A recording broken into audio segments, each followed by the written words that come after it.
So, as you know, we have each year on the program of GCGC, and this has become a little bit of a tradition, we insert two panels, which are non-academic panels, and the purpose is twofold. One is to introduce some local flavor. So, we'll see. Germany just voted overwhelmingly green, so I think that's one flavor we have today. Now, the other flavor is to shock academia with reality. Now, that worked really well last year. We'll see what happens this year. So those are the two purposes. Now, the topic we've chosen this year is sustainable finance. So I'll spend 5 minutes just introducing the topic. Then I'll introduce the panel. And then we go to the panel. We hear from them, and then we pretty much immediately go to the floor because I know that you have lots of things to say. So let me start by introducing the subject. So why are we discussing sustainable finance? Sometimes pictures speak more than words. So Patrick Bolton gave me the hyperlink. This is the Earth, and this is the Earth. Okay, so I don't need to. This comes from outer space. We've been monitored for some years. This is what the evidence is. Some people got the memo, others didn't, but this is what it looks like. Now, we also had, of course, in 2006, the Stern Review of Climate Change. So this is what Nick Stern says in his conclusion. The review estimates that if we don't act, the overall cost and risks of climate change will be equivalent to losing at least 5% of global GDP each year, now and forever. Okay, that's a pretty strong statement. So the stakes are high. What can we do about it? Well, in Europe, Germany voted green, but the rest of Europe as well. So the European Commission has heard this, and they've defined what sustainable finance means. So sustainable finance is the provision of finance to investments taking into account environmental, social, and governance considerations. Now, how do we come into this? Well, fortunately, my good friend, he's also a Charles Goodhart student, Dirk Schoenmaker, he has come out with a book, to my surprise. I'd not really located him in this space, but he's published a textbook in 2018, December, where he gives a really good overview of what the subject means. And he's produced a really interesting graphic. So this is the financial system where you match capital into investment through government, corporates, and households. This is the traditional way.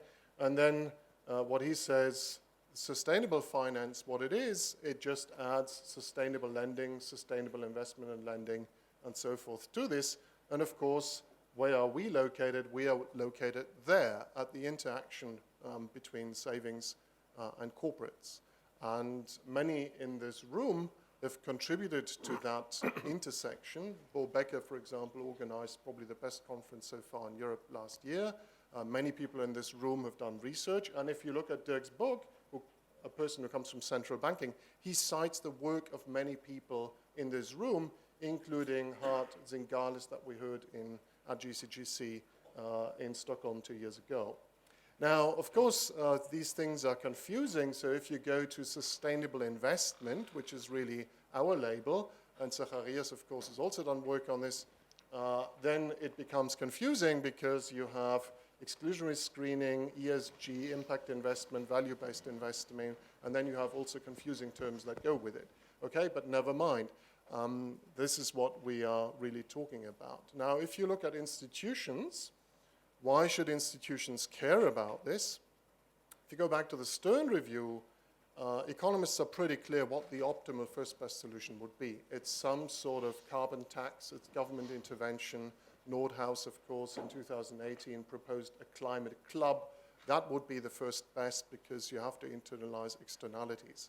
Now, that's, of course, difficult to do at a global stage, so can we do more? We want to bring in private actors. So can some of these private actors do something? And there we have the financial institutions that are being brought in. And that's how we get to our panel. Because if you think about financial institutions, we have, first of all, 2 representatives from insurance companies. So we have Christian Thiemann, who's formerly AXA, now Athora. We have Monika Mechler, who's from Zurich Insurance. Insurance companies play a special role because, first of all, they're regulated entities, so governments can actually pretty much tell them what to do, which could be good or bad. Secondly, they have portfolios, so they invest here, and they could then do some of these things you see on the screen. And then, of course, they're in the business of managing risk. And if there's a potential that you will lose 5% of GDP from now and forever, there is a big risk out there.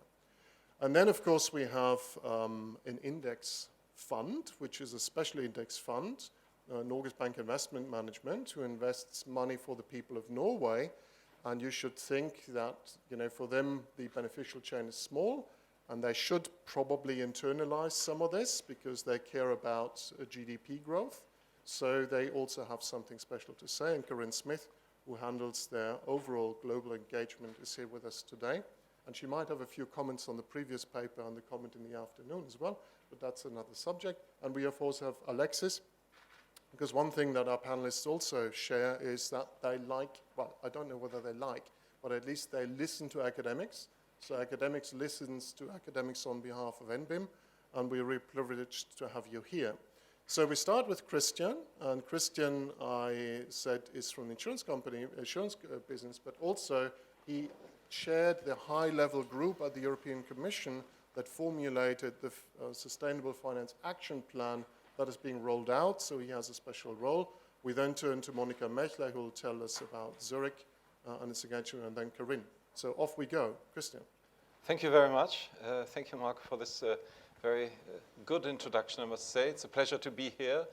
Yes, there are sometimes surprises in life. I must say this, the way the topic hit was also a surprise, I must say, to me personally. And sometimes you get involved in an issue and nothing comes out. And here you get involved in an issue and suddenly the whole discussion changes in the financial sector. It's surprising because sustainability is absolutely nothing new. I mean, if you think about it, the Club of Rome report was 30 years ago talking about the limits of wealth, of growth.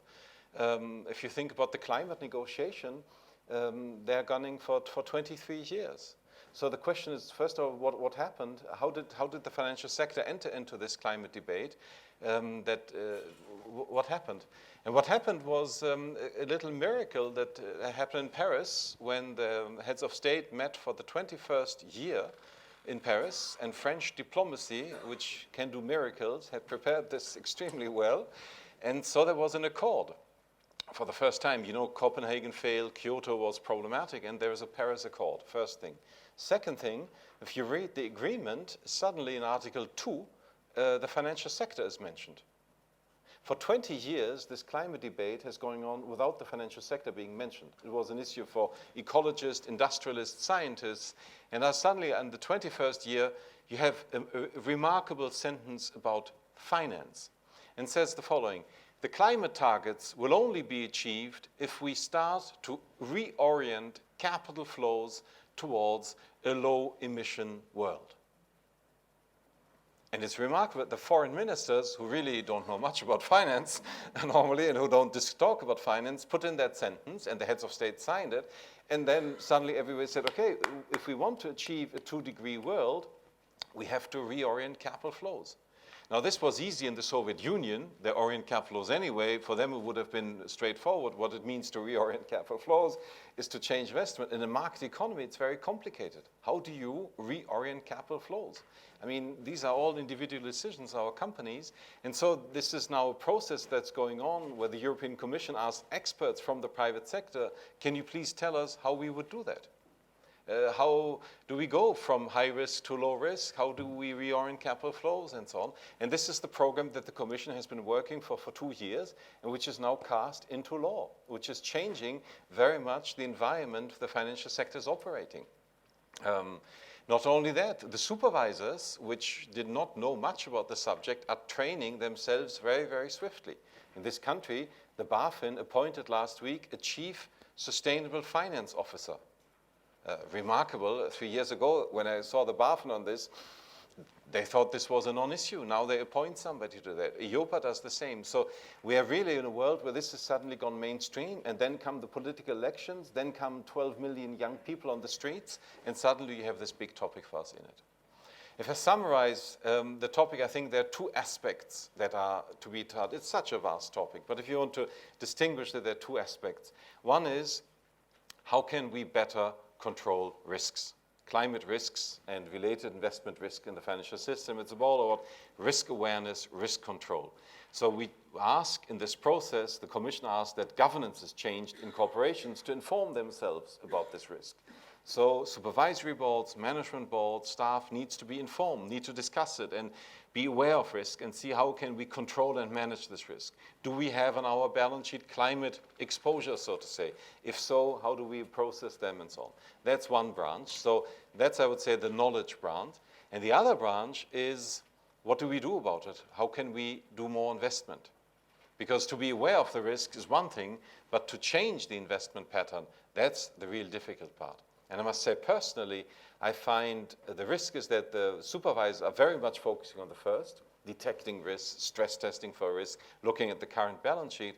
But for me, the real item is the second. How can we change investment? How can we change our investment in energy, in transportation, in batteries, in storage, in the agricultural system, food system, and so on? How do we change investment in our economy?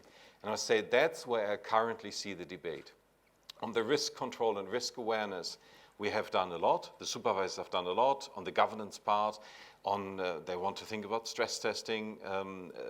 So everybody discusses this. People check their balance sheet. I'm sure you do it at Zurich. We did it at AXA to look at the balance sheet. But that's only one part. The second part, and that's where the debate is, how can we invest more? Green infrastructure, what is that really? Do we need subsidies for that? How can we foster more long-term investment? How can we attenuate short-termism in financial markets? So this is where I currently see the debate. So I think I stop here and we can then discuss that. Well, thank you very much. I'm delighted to be here. I was delighted this morning to be able to participate to the debates. This was very inspiring. So let me now go to the reality, to the sort of the day-to-day implementation of sustainable finance in the context of Zurich Insurance Group. Zurich Insurance Group is a multi-line insurer active in about 170 countries of this world with 54,000 employees. And the total revenues in 2018 amounted to $51 billion with an investment portfolio of 195 billion US dollars. Now, in this context, Zurich aims in all its activities at creating and sustaining values for customers, shareholders, insureds, people, and society. And this means acting reasonably and responsibly by integrating environmental, social, governance topics in all we do. In terms of underwriting, for example, in terms of investing, in terms of operation, in all our activities. We call that, in the context of investment, we call that responsible investment.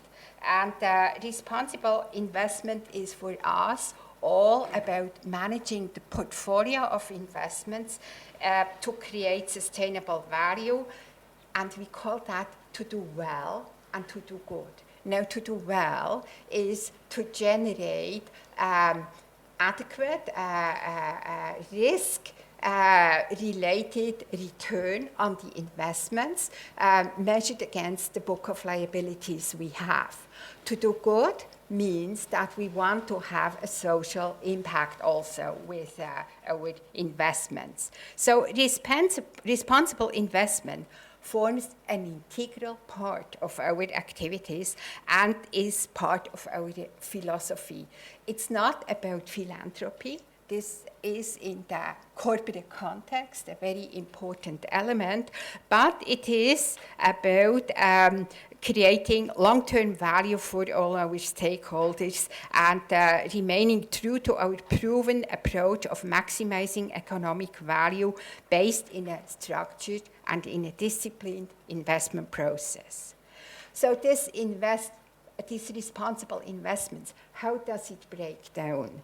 We break it down in three main buckets. One is, and this is the major part, ESG integration. The second one is impact investing, and the third one is advancing together. And let me address the three buckets one after the other. So ESG integration first. Proactively integrating the ESG factors into the investment process is a goal we pursue on all the actively managed asset classes we invest in. So this means, of course, equities, fixed income, private equity, and real estate. It does not make so much sense on the strategic investments, the sovereign bonds, asset-backed securities, hedge funds, and specialties runoff. That's where we currently stand, so about 51%. The successful ESG integration means a number of things to us. So the first one is we rely on adequate training of all those who are part of the investment process. And this adequate training does not only relate to our internal people who are providing governance, and to a lesser extent also do the management of the investments, but also to those we retain externally as asset managers to manage our own funds. So all of them, either internal or external forces, have to understand the role and the importance we attach to the ESG factors. All of them also are supposed to have access to adequate data, research, analysis, in order to really base their decision on a reasonable set of facts and to document those decisions. This has then to be integrated in the formal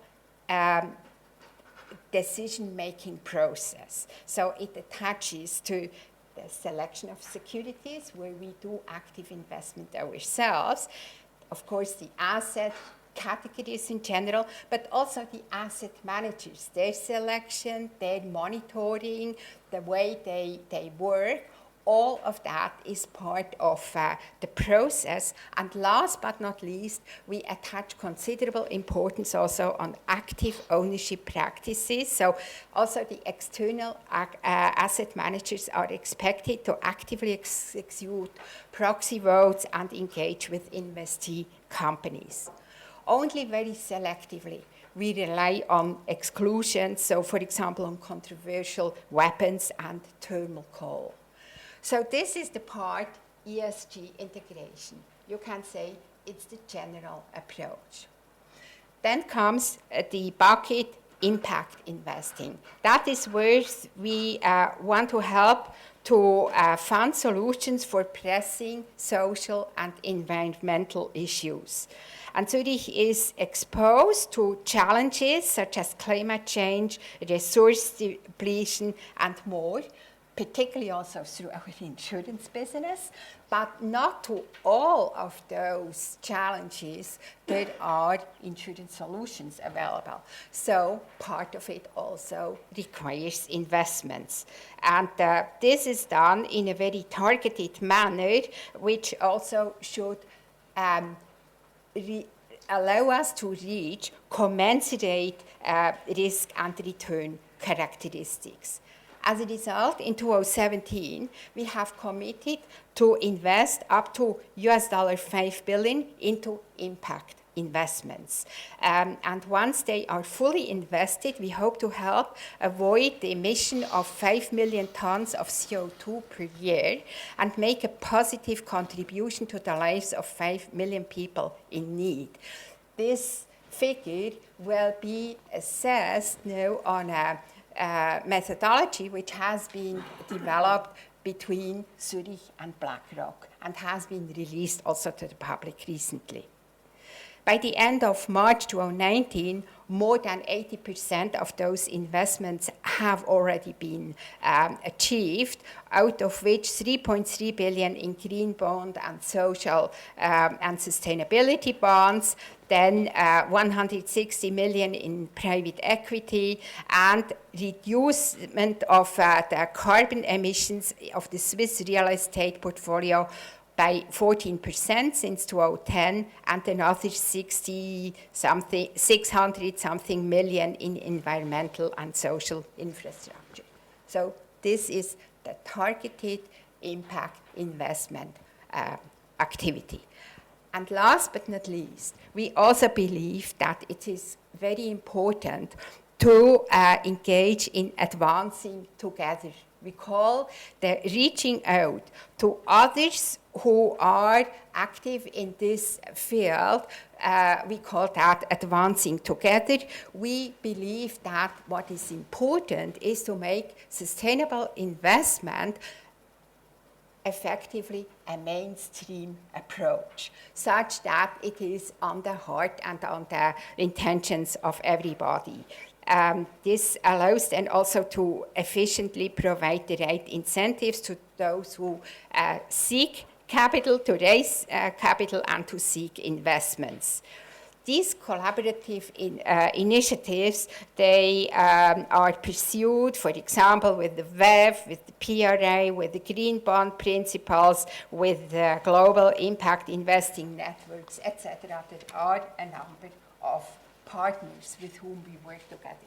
But overall, to conclude, it is a multi-pronged approach. It's not just a one-dimensional approach, and we think that in such an environment, there is more of a chance to reach the goals which we have set to ourselves to create value for all our stakeholders.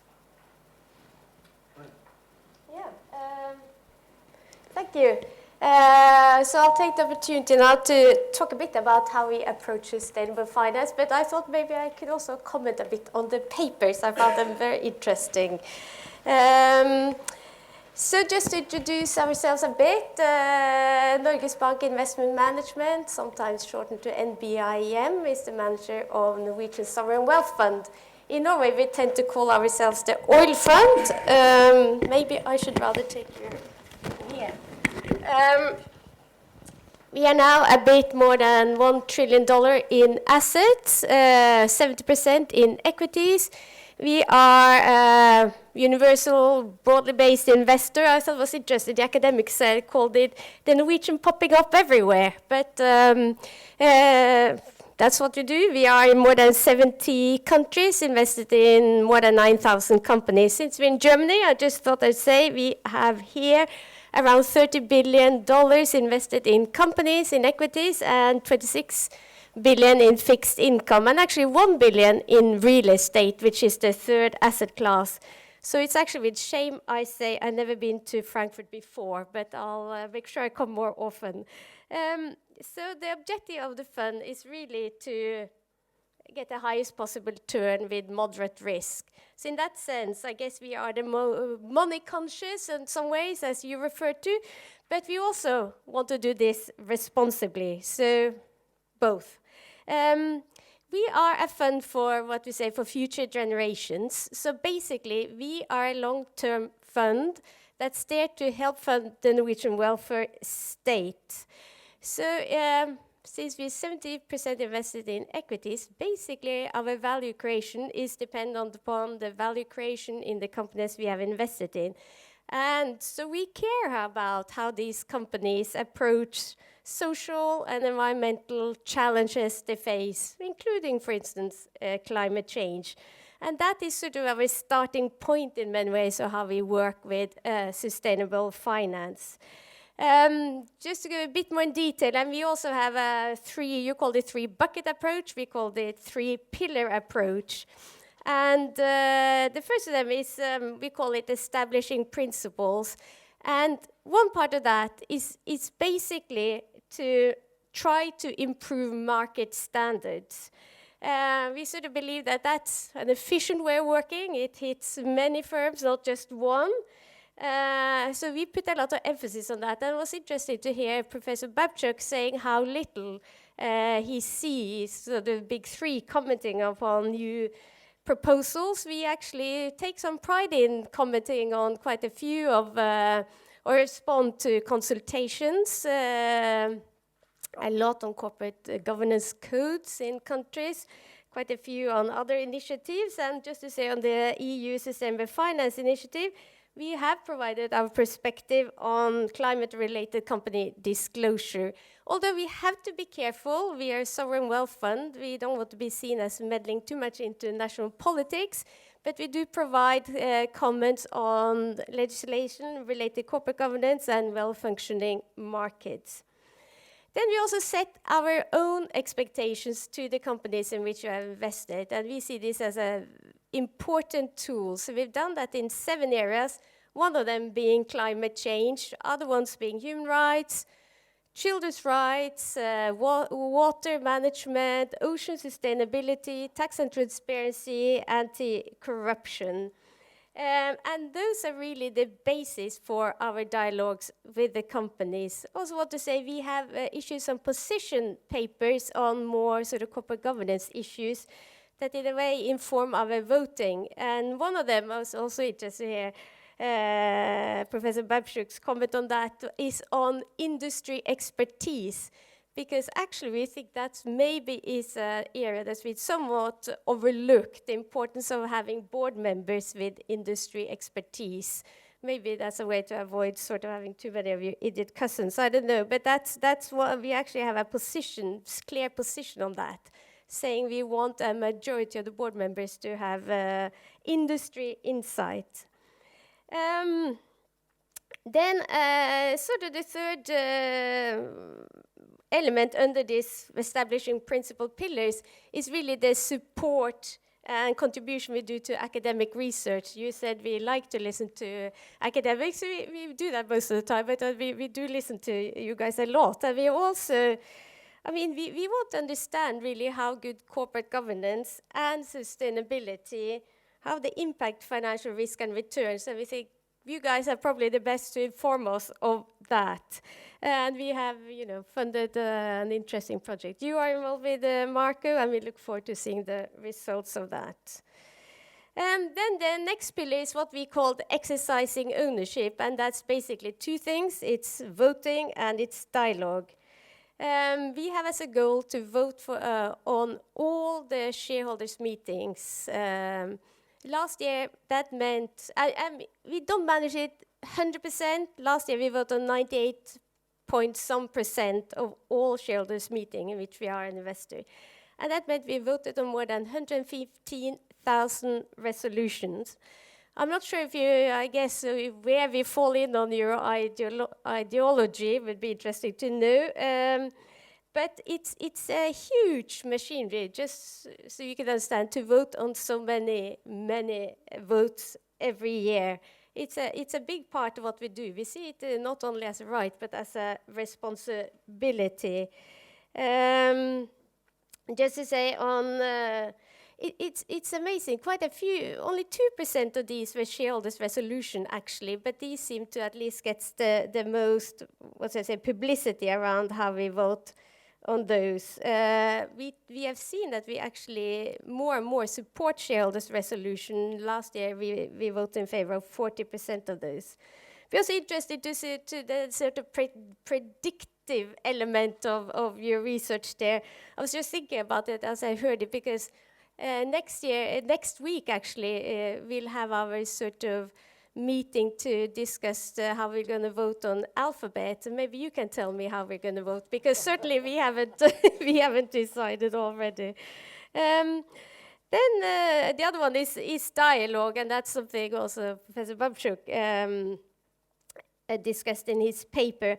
I mean, we had last year more than 3,200 meetings, and then you think, okay. Just to say, our department, corporate governance, we're only 18 people, and surely we can't have all of those meetings. So a big part, I think, to understand a little bit more the, to say, firepower behind our team is that we work closely with our portfolio managers. So even though we are only 18, we can actually have a lot more meetings that the site should come for just by working closely with the PMs. So actually, we had of those 3,200 meetings, 561 focus on environmental and 417 on social issues. So we actually use the PMs to also convey our positions. We have many meetings ourselves, but the 18 is somewhat limited how many we can have. We want to be low cost. But there's a lot more force behind than what you just see from our team. And I don't know if that was something you mentioned in your paper, but I feel it's the stewardship teams, they don't work in isolation. Then another interesting point was the shareholder proposals. We actually did that some years ago, quite a few years ago in the US on proxy access. We haven't done it for some time, but of course that's something to be considered. So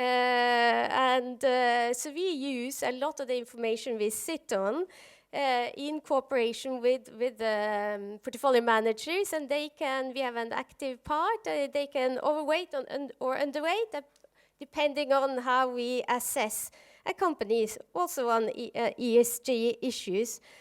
And then we do risk-based divestments. That basically, if you think a company has a model that we believe are not sustainable in the longer run, we do have the opportunity to sell out. And we've done more than 200 of those risk-based divestments over the years. And finally, we have some environmental mandates that specifically invest in companies that sort of we think provide a solution to the transformation to a lower carbon economy.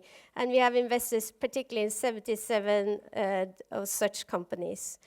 Just let me, concluding remarks. That's, to do all the activities we do, we say the basis for that is that we need information.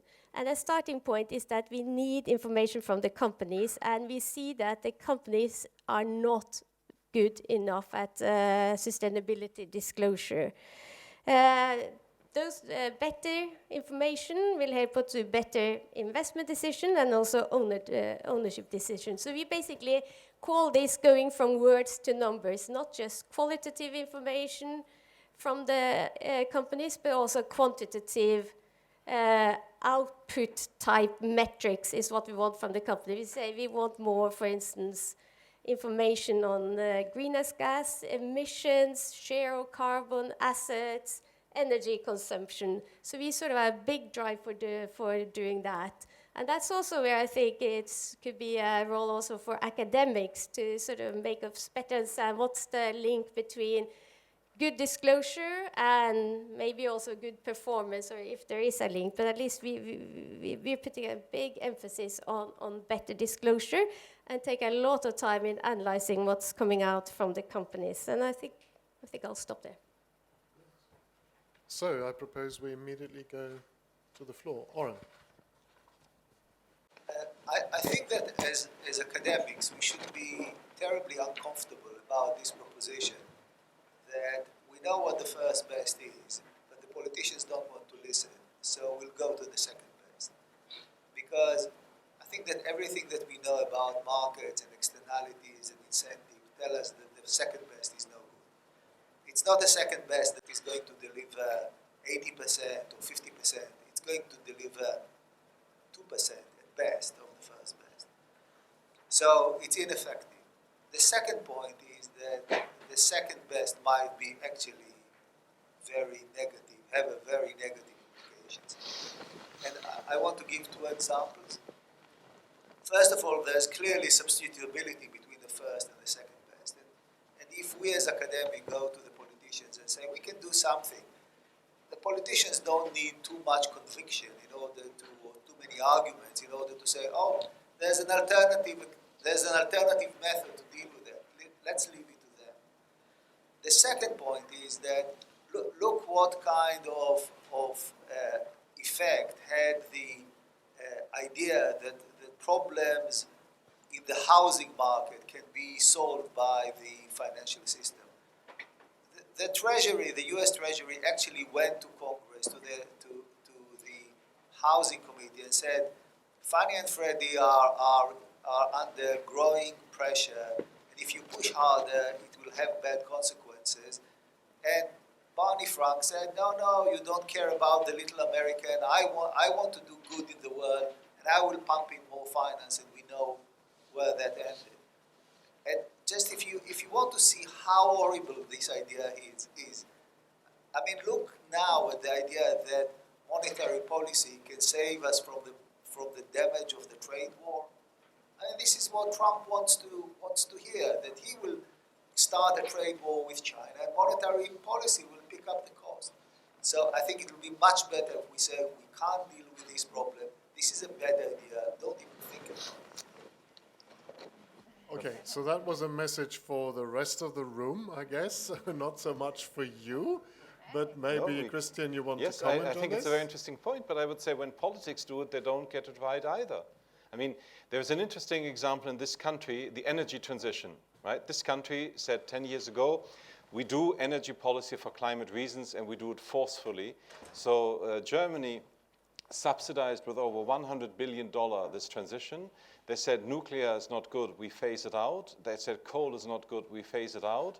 They built 27,000 windmills, 1.5 million solar installations.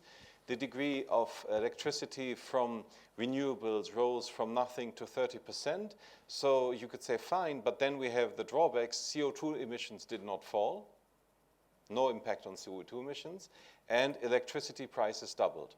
So that's the situation where one says, it ain't so easy, I think. I'm not saying, I find it very hard on the private sector to do what we are discussing.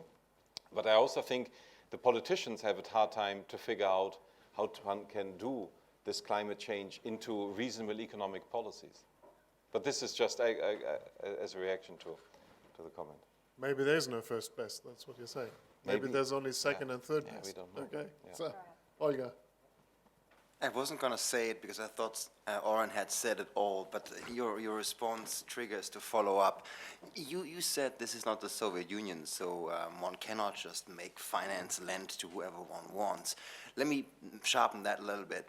So basically, if you will, the contest between socialism and capitalism, which I think, we don't think in those terms anymore mostly of the time, but it's still useful because you raised it, is between a vision where people do things just because they're good for the world and a vision where people do things because they're good for themselves.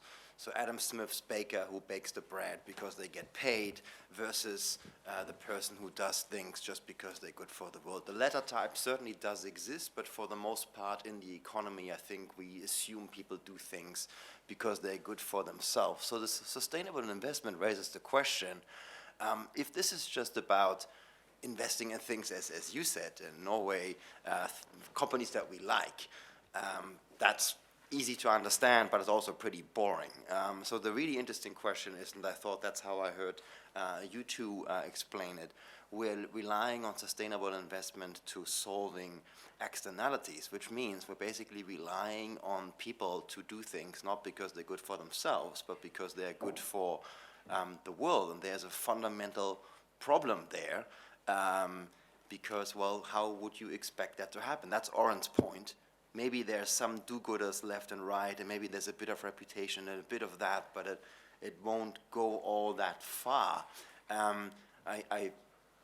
Yeah, let's stop there. I'm just wondering how you think about that question. Maybe I'll throw it to you, Monica. So the 5 billion you mentioned in impact investment,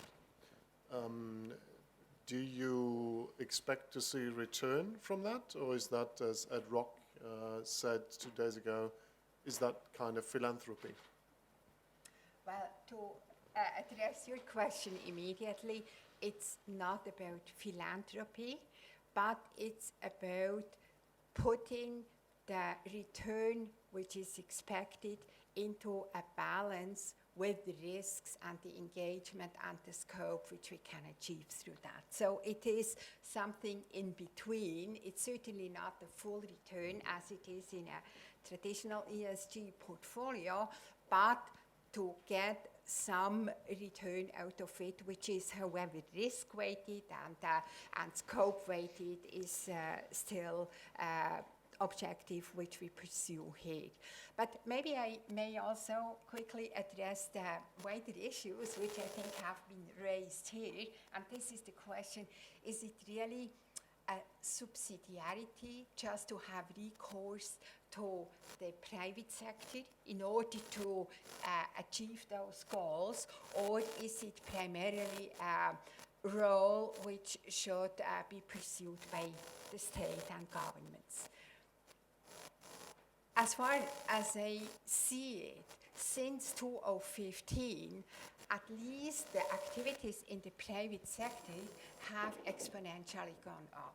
So there is an effect to be noted in the most recent years. I do think that there is, on the regulatory side, also some activity going on, particularly the EU Action Plan and the implementing activities which are going on, but they take time as well. From my perspective, what is very important is not to destroy one element for the benefit of the other, or for the benefit of the overall cause which we want to achieve. Some competition in evolving the instruments to address ESG and sustainable finance goals seems to be very important to identify what are really tools which are conducive to this goal. And I'm not sure whether through a more regulatory-driven approach, we already would be in a position to really guarantee that the outcome is achieving that purpose which we want to see. It seems to me that many of these regulatory tools which are under discussion now would probably merit more analysis in order to see the effects, positive, negative effects. The interaction between the tools would need to be more analyzed, and also then the implementation in the governmental process, in the policy process, and cost-benefit analysis of the overall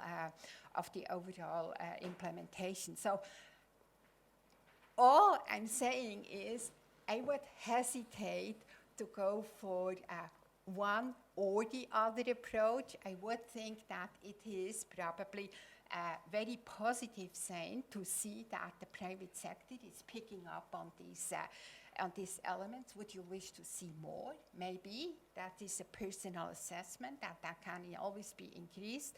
However, I don't think that the regulatory approach would in itself be always conducive to achieve the goals at 100%. So more work to be done in the regulatory area. I'd just like to respond one, because you sharpened this very nicely. I think if we turn it one more, the question is, it's not in the prices. And the question is then, how do we get all this debate in our prices? Because if it was, there would be no issue, but since it isn't, we have a problem.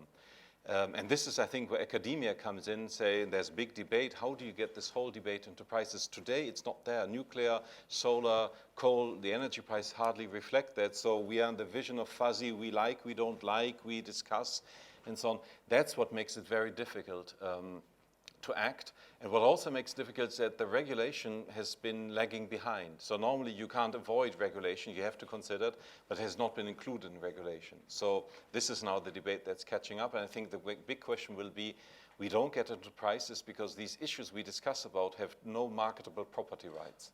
So the clean environment, the clean air, the global temperature, there's nobody who defends the property rights and who can put this into a marketable price that then would feed into investment decisions. I think that's we are, if you try to, I think, intellectually condense it, the question of market prices not reflecting these matters.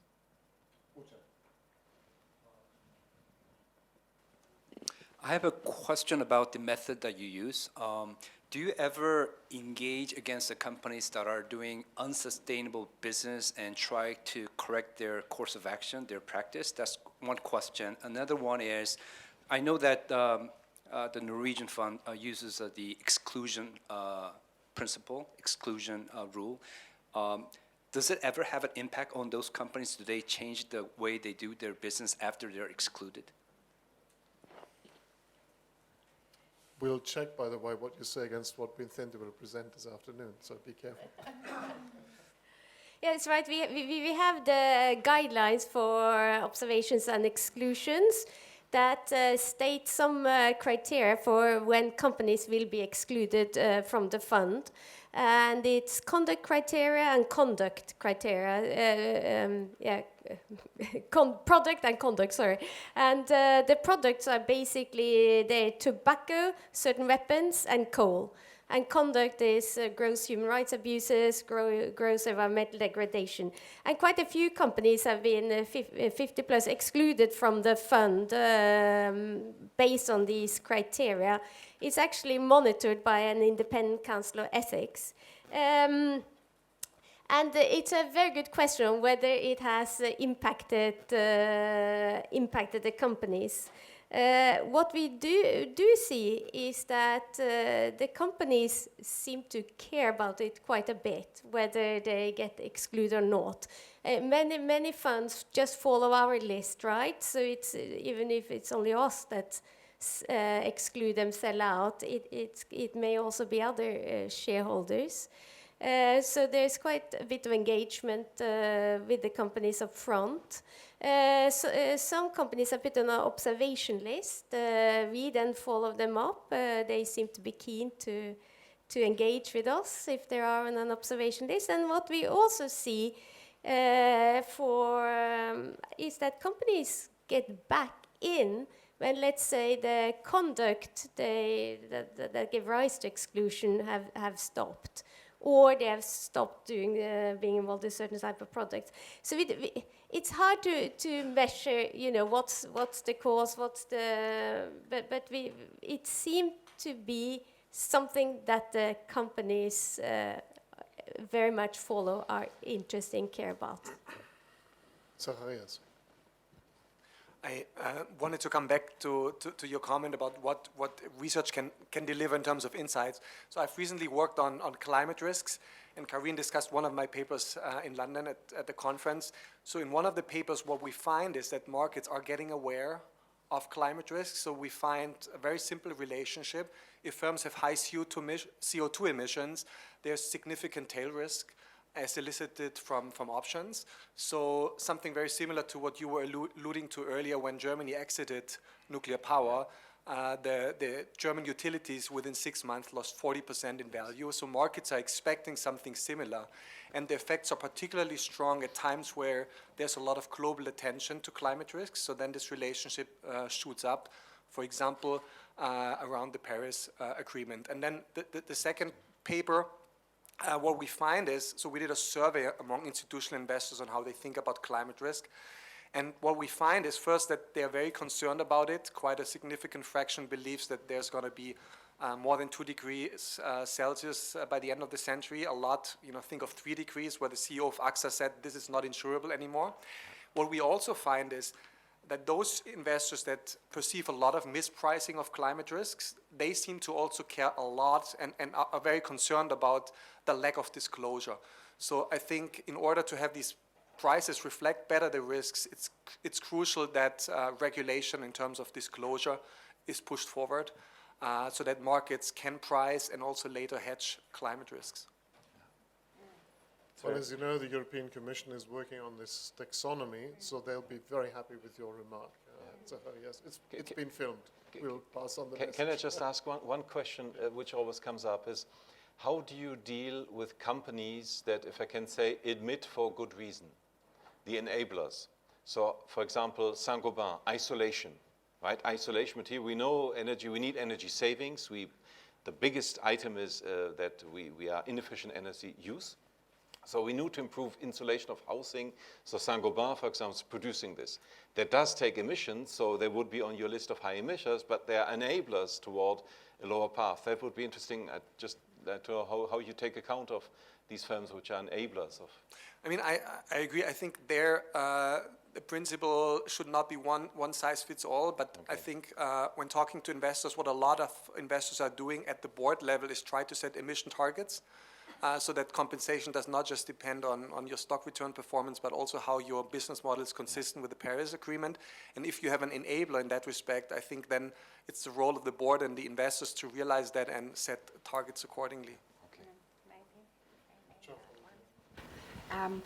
On a more general note, regarding the quest for help from academia, there is also something which is very important from our perspective, namely the quality of data which is available. So very often the data is lagging behind 1 year, 2 years, 3 years, even more, and oftentimes of a very general nature.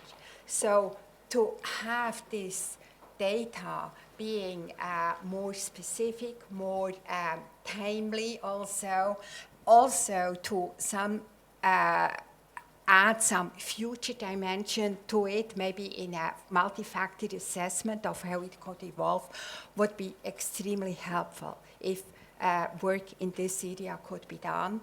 It would also probably then lend itself to not only be provided in a very general manner, but to be provided in asset classes specific manner, and maybe even, if it is possible, to be broken down to individual securities. So this quest for more information, based, of course, on a taxonomy which is widely accepted and which is also usable, user-friendly also, this would be a big step forward.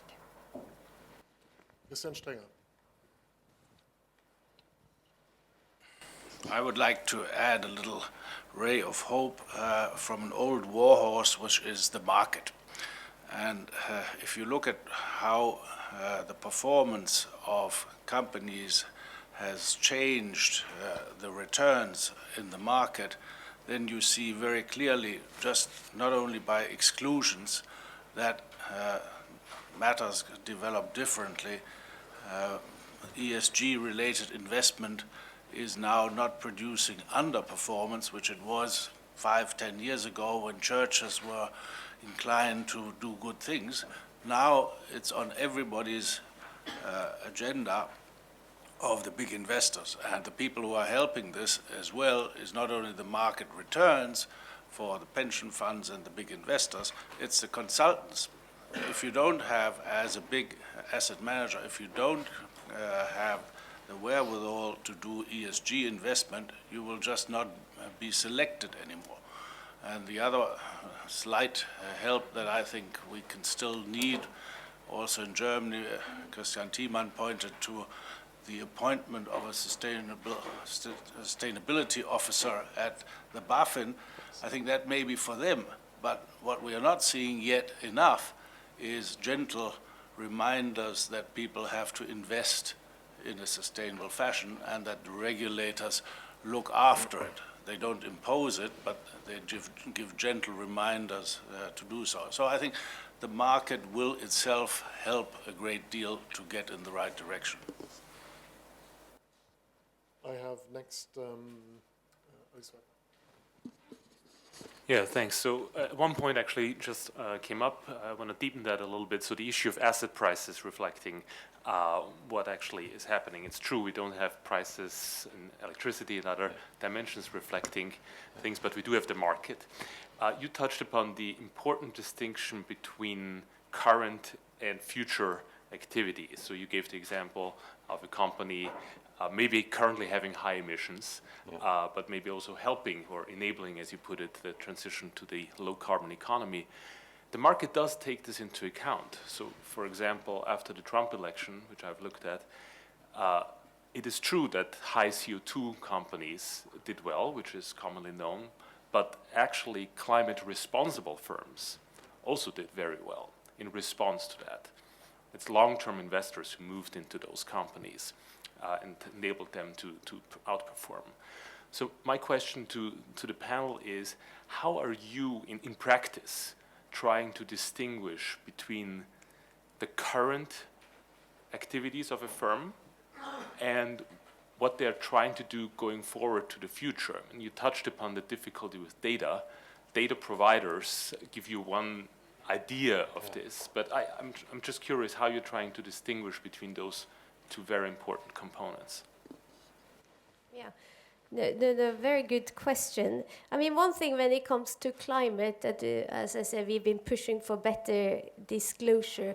One thing there we've been pushing for a lot is of course, better scenarios and also the assumptions behind the scenarios. And if we get that can at least give us a better idea how the firm will be going forward.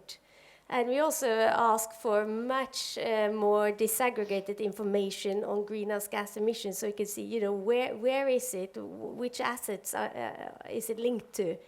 And I think, again, it's again getting more information to be able to analyze better. But I think scenario analysis are the key here on the climate side. So sort of we have been supportive of TCFD and always pushing for more, also Scope 1, Scope 2, Scope 3 scenarios, but also, as I said, the assumptions behind it. And I think at least that's at least a starting point for being in a position to do some analysis. And for me, if I've just made it, it's a business model evolution. So today we have a lot of transitions within companies. We have large utility energy companies, Total in France, which develop itself into electricity, which develop into solar and so on. So indeed, that has changed a lot. I would say 10 years ago, one could categorize quite easily. Today, one can't, because there's a lot of change happening within countries, so one really has to try to understand where these companies are developing into. The upper heading is no longer relevant often. Yeah, I would like to join Karine in her quest for the scenario analysis and put a very special emphasis on the analysis of the interplay of various factors. So not a one-dimensional scenario assessment, but a really multi-factor assessment, which then allows also for getting insight into how the future development could evolve. And maybe this results in various outcomes, but at least the various outcomes allow again for taking a reasonable, a justified, and also a documentable basis for the decision making. Last question, Enriqueta. So I wanted to so this is in response. It's not here. This is in response to Karine. So I checked your score. You are center left, minus 0.15. You're very far from what we call the money conscious. This doesn't mean that you don't maximize the return, but based on our data and model, you go about it and you care about stuff that is very different than a value investment. Oh, thank you very much. Very, it's good. Well, Very on this happy note, let me thank the panel. I think Monika Mechler is here also this afternoon, as is Corinne. We'll have, of course, another go after lunch with Vincente's paper at the topic. Christian has to leave, so let me thank you as well. Now, yesterday, the GCGC board discussed what we do about this topic. We, of course, have a pretty large carbon footprint with this conference. And the decision was taken that we are going to study carbon offsetting possibilities. And immediately a discussion started how to do this. People had views on trees and not trees and all these things. So if you have ideas, because the board decided it wants to have proposals on the table next year, if you have ideas or views, please send them to Elaine. And we are determined to do something about it as a conference. So maybe, Oren, you are